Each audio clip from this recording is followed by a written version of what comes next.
हरि ओम तत्सत हरि ओम तत्सत। कल स्वाहा के विषय में चर्चा की जा रही थी। आज हम स्वधा पर कुछ अपना विचार प्रस्तुत करने जा रहे हैं। अग्निजाया स्वाहा से संदर्भित विस्तृत वक्तव्य गतकल हुआ और आज स्वधा पर प्रामाणिक विमर्श विचार हम आप लोगों के सम्मुख प्रस्तुत करते हैं। स्वधा शब्द पितरों को तृप्ति प्रदान करता है और श्राद्धों के फल में वृद्धि करने वाला होता है। ब्रह्मा ने सृष्टि के आरंभ में पितरों की रचना की, जिनमें 4 मूर्तिधारी और 3 तेजस स्वरूप थे। वेदों में ब्राह्मणों के लिए स्नान, तर्पण, श्राद्ध, देव पूजन और तीनों काल की संध्यादि क्रियाओं को करने की अनिवार्यता होती है। आहनिक कर्म बताए गए हैं। ये ब्राह्मणादि पितरों के उद्देश्य से उन कार्यों को सुसंपन्न भी करने लगे, किंतु वह पितरों को प्राप्त न हो सका। तदनंतर सभी पितरगण क्षुधार्त होकर के ब्रह्मा की सभा में गए। उन्होंने उनसे निवेदन किया और अपनी समस्या का समाधान करने की प्रार्थना की। ब्रह्मा ने तत्क्षण एक मानसी कन्या उत्पन्न की। वह सद्यः जाता प्रकृति की कला थी। उसका नाम स्वधा रखा गया। वह पितरों की पत्नी हुई। उस तुष्टि रूप कन्या को उन्होंने पितरों को सौंप दिया और ब्राह्मणों को गोपनीय उपदेश भी प्रदान किया कि मंत्रों के अंत में स्वधा जोड़कर पितरों के उद्देश्य से पिंडादि वस्तुएं समर्पित करें। देवों के निमित्त दान में स्वाहा, पितरों के दान में स्वधा और सभी कर्म में दक्षिणा प्रशस्त बताई गई है। दक्षिणा रहित यज्ञ नष्टप्राय होता है। ब्रह्मवैवर्त महापुराण के दूसरे प्रकृति खंड में स्वधा की उत्पत्ति और पूजादि का आख्यान प्राप्त होता है। वहाँ स्वधा का पूजन विधान, ध्यान और स्तोत्र भी उपलब्ध है, उपनिबद्ध है। देवर्षि नारद के पूछने पर भगवान नारायण कहते हैं कि शरत काल की कृष्ण त्रयोदशी के मघा नक्षत्र युक्त श्राद्ध दिन में पहले स्वधा का पूजन करके तत्पश्चात श्राद्धादि कार्य करना चाहिए।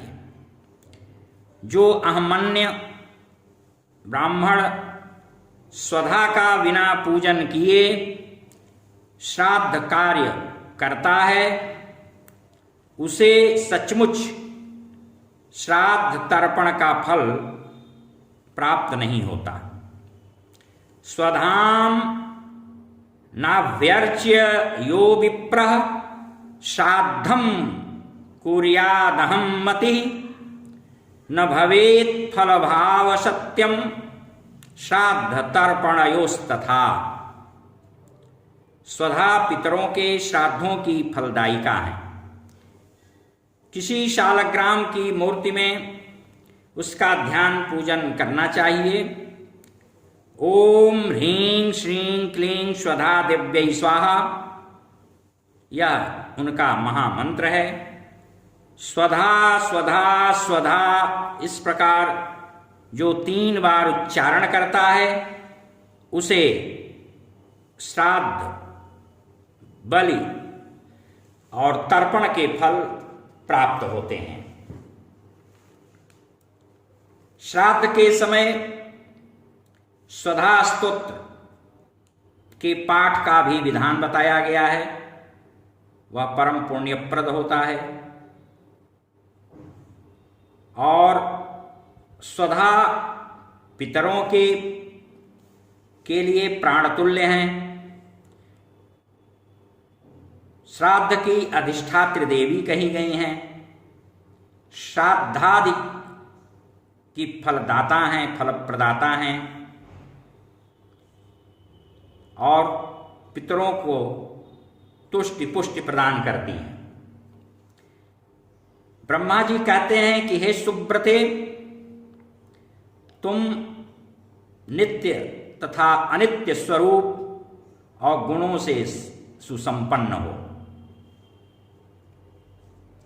सृष्टि और प्रलय में तुम्हारा क्रमशः आविर्भाव और तिरोभाव होता है।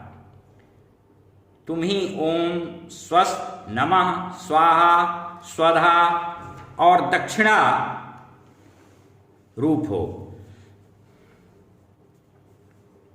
पहले समय में तुम गोलोक में स्वधा नाम की गोपी थी और राधिका जी की सखी थी। भगवान श्री कृष्ण ने तुम्हें हृदय से लगाया था, इसीलिए तुम्हारा नाम स्वधा पड़ा। और राधिका जी के शापवश तुम्हें गोलोक से इस धराधाम पर अवतरित होना पड़ा। पूर्व काल में वसंत के समय रास मंडल में कृष्ण के साथ राधिका जी से तुम दृष्ट हो गई थी और कृष्ण के आलिंगन जन्य पुण्य से अग्नि की तुम पत्नी हुई है। जो भी व्यक्ति तुम्हारे नाम का उच्चारण करता है वह पवित्र रूप हो जाता है। जो पहले सुशीला नाम की गोपी राधिका जी की सखी थी, वह कृष्ण के क्रोध में बैठी थी और राधिका जी के शाप से वह पुनः इस भूतल पर अवतरित हुई। भगवान श्री कृष्ण के आलिंगन जन्य पुण्य के कारण उसका नाम दक्षिणा हुआ। वह अति दक्ष यानी निपुण है तथा सभी कर्मों में प्रशस्त है और पति की दक्षिण यानी दाहिनी गोद में रहने के कारण उसे दक्षिणा कहा गया।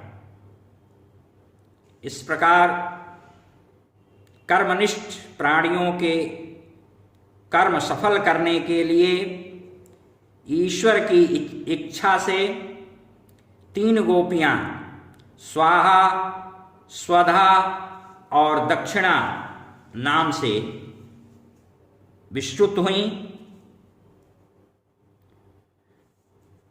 इस प्रकार वहां पर